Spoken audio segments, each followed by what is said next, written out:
Hello everyone, welcome to my YouTube channel NEET by Shala and मैं हूँ आपकी biology tutor Vanshika राज।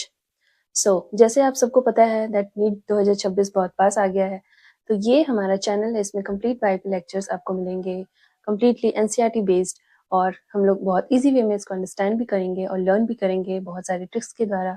चलिए स्टार्ट करते हैं, और आज का हमारा टॉपिक रहेगा एनिमल किंगडम। ठीक है, तो एनिमल किंगडम जैसे हमें पता है दैट हमारे पास 5 किंगडम क्लासिफिकेशन होते हैं, और 5 किंगडम क्लासिफिकेशन में हमारा जो लास्ट किंगडम आता है वो होता है एनिमल किंगडम। तो एनिमल किंगडम, इनके मेंबर्स को हम मेटाजोन्स भी बोल सकते हैं। ठीक है, तो सारे एनिमल किंगडम के सारे मेंबर्स कैसे होते हैं?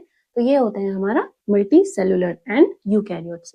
यूकैरियोट्स का क्या मतलब होता है? यूकैरियोट्स का मतलब हमें पता है दैट ऐसे ऑर्गेनिज्म जिनमें मेम्ब्रेन बाउंड न्यूक्लियस होता है, उन ऑर्गेनिज्म को हम लोग यूकैरियोट्स बोलते हैं, और they are advanced animals. And इनमें अगर हम लोग एनिमलिया में मोड ऑफ न्यूट्रिशन की बात करें तो ये होता है हमारा होलोजोइक मोड ऑफ न्यूट्रिशन। अब होलोजोइक का क्या मतलब होता है? इसका मतलब ये होता है दैट जो एनिमल्स होते हैं पहले अपना फूड इंजेस्ट करते हैं, और उसके बाद फिर बॉडी के अंदर इनमें डाइजेशन की प्रोसेस होती है। और all the animals are heterotrophic animals. Heterotrophs मतलब ये कभी भी अपना फूड खुद नहीं बनाते हैं, हमेशा they are completely dependent on others for their food. अब मेनली अगर हम लोग बात करें दैट हमारे जो एनिमल किंगडम होता है या फिर जो एनिमेलिया होता है, इनको हम दो सब किंगडम में डिवाइड कर सकते हैं, दैट इज सब किंगडम पैराजोआ, और एक होता है दूसरा हमारा सब किंगडम यूमेटाजोआ। तो सब किंगडम पैराजोआ में जो एनिमल्स होते हैं वो प्रिमिटिव मेटाजोन्स होते हैं, मतलब ओल्ड होते हैं। इनमें बहुत कॉमन और बहुत बेसिक फीचर्स होते हैं, बहुत एडवांस नहीं होता है। तो इनमें हमारा केवल एक फाइलम आता है, ये होता है हमारा फाइलम पॉरीफेरा। एंड अगर हम सब किंगडम यूमेटाजोआ की बात करें तो ये इनके कंपैरिजन में एडवांस्ड एनिमल्स होते हैं। एंड पॉरीफेरा के अलावा बाकी सारे फाइलम हमारा यूमेटाजोआ में आते हैं। ठीक है, लाइक इसमें आते हैं हमारा coelenterata, ctenophora, platyhelminthes, aschelminthes, annelida, arthropoda, mollusca, echinodermata and chordata. और जैसे ही अगर हम लोग इधर से इधर अगर हम लोग बढ़ते जाते हैं तो इनमें जो एनिमल्स होते हैं उनमें एडवांसमेंट भी बढ़ती जाती है। तो अब सबसे ज्यादा दिक्कत यहाँ होती है दैट इतने फाइलम्स को हम याद कैसे करें? तो इनको याद करने की एक छोटी सी ट्रिक है, इसको हम लोग देख सकते हैं PC square P A cube M E H सी।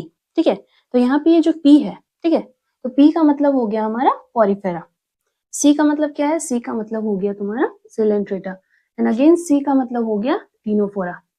प्लैटीहेल्मिन्स में पी का मतलब प्लैटीहेल्मिन्स, ए का मतलब यहाँ पे हो गया हमारा एस्केल्मिन्स, फिर एनिलिडा एंड देन ऑर्थोपोडा। ठीक है, और एम ई एच, एम का मतलब क्या है? एम का मतलब हो गया मोलस्का, ई का मतलब हो गया इकाइनोडर्मेटा, और एच का मतलब हो गया हमारा हेमिकॉर्डेटा, और लास्ट में जो सी है, सी का मतलब हो गया हमारा कॉर्डेटा। ठीक है, तो यहाँ पे दो मेनली जो PC square P A cube M E H, ये एनिमल्स आते हैं हमारा नॉन कॉर्डेट्स में, एंड सी ओनली होता है जो कॉर्डेट्स। अब ये नॉन कॉर्डेट्स और कॉर्डेट्स क्या होते हैं? देखो, हमारी बॉडी का हमारा जो फ्रंट साइड है वो वेंट्रल साइड होता है, और बैक साइड जो है वो डोर्सल साइड होता है। जैसे अगर कोई ऑर्गेनिज्म ऐसा है तो ये इसका डोर्सल साइड होता है। तो डोर्सल साइड में एक मेसोडर्म से डिराइव रॉड लाइक स्ट्रक्चर होती है, और इसको बोला जाता है मेसोडर्म, इसको बोला जाता है नोटोकॉर्ड। ठीक है, तो नोटोकॉर्ड जिनमें प्रेजेंट होती है उनको उनको ऐसे जो ऑर्गेनिज्म होते हैं उनको बोला जाता है क्वाड्रेट्स। तो क्वाड्रेट्स में सिर्फ एक फाइलम आता है, वो है हमारा क्वाड्रेटा, और बाकी इसके अलावा जो भी फाइलम आते हैं उनमें नोटोकॉर्ड प्रेजेंट नहीं होता है, तो उनको क्या बोला जाता है? उनको बोला जाता है नॉन क्वाड्रेट्स। तो यही डिफरेंस होता है क्वाड्रेट एंड नॉन क्वाड्रेट। अब हमें ये पता है दैट हमारे पास क्या है कि मिलियन ऑफ स्पीशीज है, मिलियन ऑफ ऑर्गेनिज्म है, तो सबको एक एक करके मतलब स्टडी करना पॉसिबल नहीं है। इसलिए हम क्या करते हैं दैट बहुत कैटेगराइज करते हैं, ठीक है, डिफरेंट ग्रुप्स में डालते हैं उससे इनको स्टडी करना और उसकी फीचर्स को याद करना ये हमारे लिए बहुत आसान हो जाता है। तो सबसे पहले तो हमें क्या करना है कि जितने भी फाइलम है उसको एक सीक्वेंस में याद रखना है।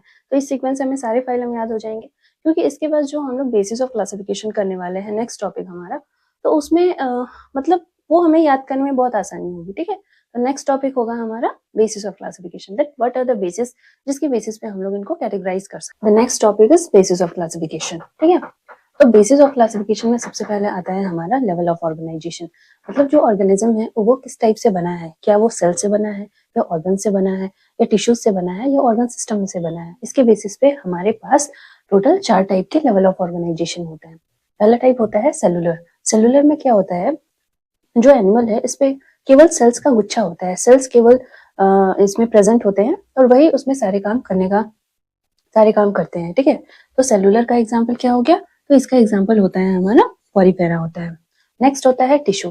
टिश्यू में क्या होता है, जो एक जैसे काम करने वाली सेल्स होती हैं वो मिलकर के एक टिश्यू बनाती है, ठीक है। तो ये टिश्यू उस एनिमल में उसके सारे वर्क परफॉर्म करता है। एंड टिश्यू लेवल का एग्जाम्पल क्या होता है, इसमें सिर्फ 2 एग्जाम्पल होते हैं, ये है हमारा सिलेंड्रेटा एंड टिनोफोरा। जब एक जैसे काम करने वाले टिश्यू मिल करके एक ऑर्गन बनाते हैं तो इस टाइप का लेवल ऑफ ऑर्गेनाइजेशन हमारा ऑर्गन लेवल कहलाता है, ठीक है। और ऑर्गन लेवल का एग्जांपल क्या है, तो ऑर्गन लेवल का एक एग्जांपल होता है, ये होता है हमारा प्लैटीहेल्मिन्थ। एंड जब बहुत सारे ऑर्गन मिलकर के एक सिस्टम बनाते हैं तो उसको बोला जाता है ऑर्गन सिस्टम। एंड प्लैटीहेल्मिन्थ तक तो हमारा ऑर्गन हो गया, और प्लैटीहेल्मिन्थ के बाद हमारा एस्केल्मिन्थ से लेकर के क्वाड्रेटा तक, तो इन सारे ऑर्गेनिज्म में हमारा organ system level of organization देखने को मिलता है, ठीक है। तो बेसिस ऑफ क्लासिफिकेशन में सबसे पहला हो गया हमारा लेवल ऑफ ऑर्गेनाइजेशन। ये हमें वो बताता है दैट एनिमल किस टाइप से बना है। क्या ये सेल से मिलकर के बना है, तब तो पॉरीफेरा हो जाएगा। क्या सेल्स ने मिलकर के टिश्यू बना लिया, तब तो ये हमारा सिलेंड्रेटा और टिनोफोरा हो गया। और क्या टिश्यूज ने मिलकर के एक ऑर्गन का निर्माण करा, तब इसमें एग्जाम्पल है हमारा प्लैटीहेल्मिन्थ। और क्या ऑर्गन्स ने मिलकर के एक सिस्टम बनाया है जिसको कि हमने ऑर्गन सिस्टम बोला, तब इसके एग्जाम्पल में होता है हमारा एस्केल्मिन्थ अप टू क्वाड्रेटा, ठीक है। अब हम देखते हैं बेसिस ऑफ क्लासिफिकेशन में नेक्स्ट टॉपिक है हमारा सिमेट्री। सिमेट्री का क्या मतलब होता है, सिमेट्री का मतलब ये होता है जब किसी भी एनिमल को जब हम लोग कट करते हैं, ठीक है, उसके सेंट्रल एक्सिस से कट करते हैं तो वो इक्वल हाफ्स में डिवाइड हो पाता है या नहीं हो पाता है। अगर डिवाइड हो भी पाता है तो वो कितने इक्वल हाफ्स में डिवाइड हो पाता है। इसके बेसिस में हमारे पास 3 टाइप की सिमेट्री होती है। अगर किसी बॉडी को सेंट्रल एक्सिस से कट करने पे वो इक्वल हाफ्स में डिवाइड नहीं हो पा रहा है तो उसको बोला जाता है एसिमेट्रिकल, ठीक है। एसिमेट्रिकल का क्या मतलब होता है, इसका मतलब ये होता है that body can't be divided into equal halves passing through any plane, ठीक है। Any plane passes through the centre, मतलब जो एनिमल है उसके सेंट्रल एक्सिस से मतलब कोई भी ऐसा प्लेन डिवाइड नहीं होता है जो उसके बॉडी को 2 इक्वल हाफ्स में डिवाइड कर पाए। तो इसका एग्जांपल क्या होता है, इसका एग्जांपल होता है मोस्टली पॉरीफेरा, ठीक है, not all the Porifera, mostly Porifera. क्योंकि यहाँ पे हमें एक्सेप्शंस देखने को मिलते हैं और इसमें एक्सेप्शन ये होता है दैट ल्यूकोसोलेनिया। ल्यूकोसोलेनिया जो है, ल्यूकोसोलेनिया हमारा पॉरीफेरा का एक मेंबर होता है और इसमें रेडियल सिमेट्री देखने को मिलती है। इसीलिए मोस्टली पॉरीफेरा एसिमेट्रिकल होते हैं but not all the poriferas are asymmetrical. Next symmetry आती है हमारा रेडियल सिमेट्री। देखो, तो रेडियल सिमेट्री का क्या मतलब होता है, रेडियल सिमेट्री का मतलब ये होता है दैट इसमें क्या होता है ना, that body can be divided into equal halves, ठीक है। बॉडी जो है वो इक्वल हाफ्स में डिवाइड करी जा सकती है थ्रू एनी प्लेन। इसमें कोई भी ऐसा प्लेन जो उसके सेंटर से होकर के गुजर रहा है, उसमें से अगर हम उस बॉडी को कट करते हैं then it can be divided into equal halves, ठीक है। तो इसका एग्जाम्पल क्या होता है, इसका एग्जाम्पल होता है हमारा सिलेंट्रेटा, टिनोफोरा, और ये मोस्ट इंपॉर्टेंट एग्जाम्पल है एडल्ट इकाइनोडर्मेटा। क्योंकि एडल्ट इकाइनोडर्मेटा ये बहुत बार पूछा गया क्वेश्चन है, क्योंकि इकाइनोडर्मेटा का जो लार्वा वाला स्टेज होता है वो बायलेटरल सिमेट्री शो करता है, ठीक है। तो चलिए चलते हैं नेक्स्ट टॉपिक पे जो है हमारा बायलेटरल सिमेट्री। अब बायलेटरल सिमेट्री का क्या मतलब होता है, बाई का मतलब होता है 2, मतलब इसमें ऑर्गेनिज्म की बॉडी इस टाइप की होती है दैट सेंट्रल एक्सिस से कट करने पे वो equal left and right halves में डिवाइड हो पाती है, ठीक है। तो इसका एग्जांपल क्या होता है, इसका एग्जांपल होता है प्लैटीहेल्मिन्थ टू क्वाड्रेटा। एक बार और इसको हम लोग समझते हैं। पहला तो हो गया हमारा एसिमेट्रिकल, मतलब इनकी बॉडी कैसे भी होती है, मतलब इसको अगर हम लोग किसी भी एक्सिस से कट करें तो ये कभी भी इक्वल हाफ्स में डिवाइड नहीं होगी। और रेडियल सिमेट्री क्या होती है, इसकी बॉडी में ऐसे बहुत सारे प्लेन्स आ जाते हैं, जैसे अगर कोई हमारा सिलेंड्रिकल एनिमल है तो उसका क्रॉस सेक्शन कैसा होगा, सर्कुलर होगा, ठीक है। तो इसमें ऐसे बहुत सारे एक्सिस आ जाते हैं, सेंट्रल एक्सिस जिसके थ्रू ये 2 इक्वल हाफ्स में डिवाइड हो सकता है। मोर देन 1 सेंट्रल एक्सिस ऐसे होते हैं जिसमें ये 2 मतलब 2 इक्वल हाफ्स में डिवाइड हो जाता है, ठीक है।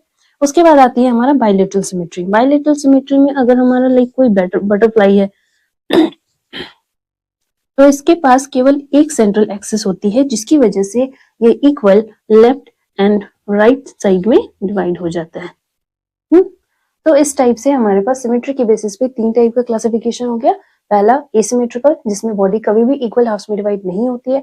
दूसरा होता है बायलेटरल, जिसमें केवल 2 इक्वल हाफ्स में ही बॉडी को डिवाइड करा जा सकता है। और तीसरा होता है रेडियल, जिसमें ऐसे बहुत सारे मतलब इक्वल हाफ्स में वो बॉडी डिवाइड हो सकती है।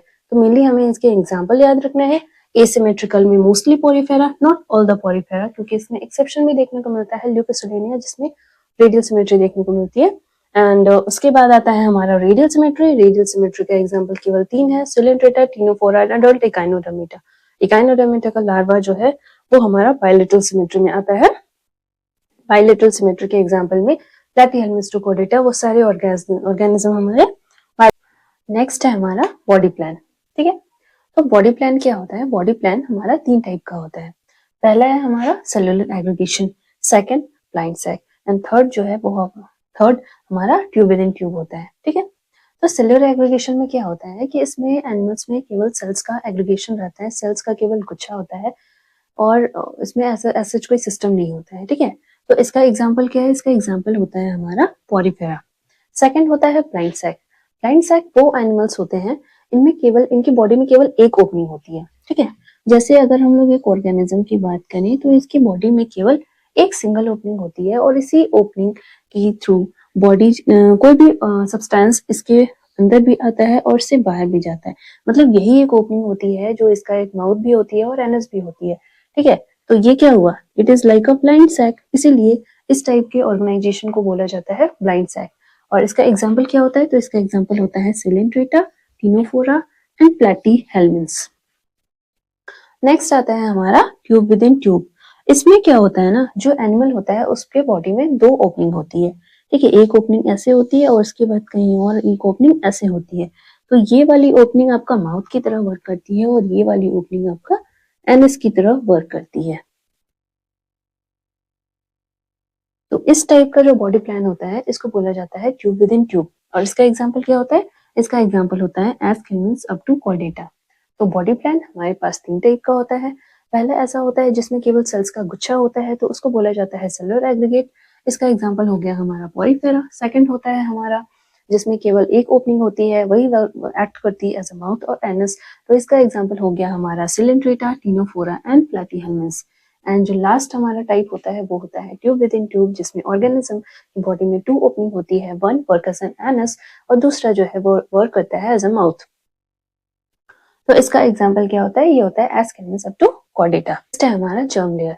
देखो, सबसे पहले क्या होता है कि जब हमारा ओवा एंड स्पर्म, ठीक है, ओवा एंड स्पर्म आता है मेल एंड फीमेल से, और इनका जब तुम्हारा फ्यूजन होता है तो हमारा क्या बनता है? जाइगोट बनता है। ठीक है, जाइगोट कैसा होता है? तो जाइगोट हमारा सिंगल सेल स्ट्रक्चर होता है। उसके बाद जैसे ही जाइगोट एम्ब्रायो बनता है, एम्ब्रायो के बाद उसमें सेवरल स्टेजेस आते हैं, और यहाँ पे क्या होता है? सेल डिवीजन की प्रोसेस होती है, जिसको क्या बोला जाता है? इसको बोला जाता है क्लीवेज। तो जाइगोट जो हमारा सिंगल सेल स्टेज होता है, तो सिंगल से 2 सेल, 2 से 4, और ऐसे ही करके सेल्स के नंबर इनमें, क्योंकि सेल डिवीजन होते रहते हैं कंटिन्यू, एंड सेल्स के नंबर बढ़ते रहते हैं। और ये इनके जो होते हैं ना वो डिफरेंट स्टेजेस के डिफरेंट नेम होते हैं। तो जब हमारा गैस्ट्रुला वाला स्टेज आता है, ठीक है, सेल डिवीजन होते होते जब हमारा गैस्ट्रुला वाला स्टेज आता है, तो उस स्टेज में हमारा जो एम्ब्रायो होता है ना, वहाँ पे जर्म लेयर का फॉर्मेशन होता है। ठीक है, तो ये गैस्ट्रुला वाला ये स्टेज होता है जहाँ पे एम्ब्रायो में जर्म लेयर का फॉर्मेशन होता है। और इसी टाइम पे अगर जो ऑर्गेनिज्म है उसमें अगर 2 जर्म लेयर का फॉर्मेशन हो रहा है, तो उसको बोला जाता है डिप्लोब्लास्टिक ऑर्गेनिज्म। और उसी ऑर्गेनिज्म में अगर 3 जर्म लेयर का फॉर्मेशन होता है इस टाइम पे, तो इसको बोला जाता है ट्रिप्लोब्लास्टिक। तो बेसिकली जर्म लेयर के बेसिस पे अगर हम लोग ऑर्गेनिज्म को डिवाइड करते हैं तो ये मेनली 2 टाइप के होते हैं। एक होते हैं तुम्हारा डिप्लोब्लास्टिक और एक होते हैं ट्रिप्लोब्लास्टिक। देखो, डिप्लोब्लास्टिक वो ऑर्गेनिज्म होते हैं जिनमें केवल 2 ही जर्म लेयर प्रेजेंट होते हैं। एक होता है हमारा एक्टोडर्म और एक होता है हमारा एंडोडर्म। और इस एक्टो और एंडोडर्म के बीच में एक नॉन सेलुलर लेयर प्रेजेंट होती है जिसको कि बोला जाता है मेसोग्लिया। ठीक है, तो इसको इन टाइप के जो ऑर्गेनिज्म है उनको बोला जाता है डिप्लोब्लास्टिक। और हमारे जो ट्रिप्लोब्लास्टिक ऑर्गेनिज्म होते हैं इनमें तीनों जर्म लेयर प्रेजेंट होते हैं, that is ectoderm, mesoderm and endoderm. और इसके अगर हम लोग इनके एग्जांपल्स की बात करें तो डिप्लोब्लास्टिक ऑर्गेनिज्म के एग्जांपल होते हैं हमारा सिलेंट्रेटा एंड टिनोफोरा। और अगर हम लोग प्लैटीहेल्मिन्थ और उसके आगे के सारे जो फाइलम होते हैं वो ट्रिप्लोब्लास्टिक होते हैं। तो डिप्लोब्लास्टिक और ट्रिप्लोब्लास्टिक को हम एक एग्जांपल मतलब डायग्राम से समझ सकते हैं। ठीक है, दैट इज अगर हम लोग इस डायग्राम की बात करें तो इस ऑर्गेनिज्म का आउटर लेयर ये जो है हमारा, ये है हमारा एक्टोडर्म। ठीक है, और इसमें तुम्हारा जो अंदर की लेयर है ये है हमारा एंडोडर्म। और इन दोनों के बीच में एक नॉन सेलुलर लेयर होती है जिसको कि बोला जाता है मेसोग्लिया। तो ये ऑर्गेनिज्म हो गया हमारा डिप्लोब्लास्टिक। और ट्रिप्लोब्लास्टिक ऑर्गेनिज्म में क्या होता है, ये सबसे बाहर की लेयर एक्टोडर्म हो गई, मिडिल लेयर मेसोडर्म हो गई और सबसे अंदर की लेयर हमारा एंडोडर्म हो गई। तो ट्रिप्लोब्लास्टिक ऑर्गेनिज्म में मेनली तीनों जर्म लेयर प्रेजेंट होते हैं, एक्टोडर्म, मेसोडर्म एंड एंडोडर्म। लेकिन जो डिप्लोब्लास्टिक ऑर्गेनिज्म होते हैं उसमें केवल दो ही जर्म लेयर प्रेजेंट होते हैं, that is ectoderm and mesoderm. लेकिन इनके बीच में एक नॉन सेलुलर लेयर प्रेजेंट होता है जिसको कि बोला जाता है मेसोग्लिया। मेसोग्लिया एक non cellular jelly like substance होता है, ठीक है।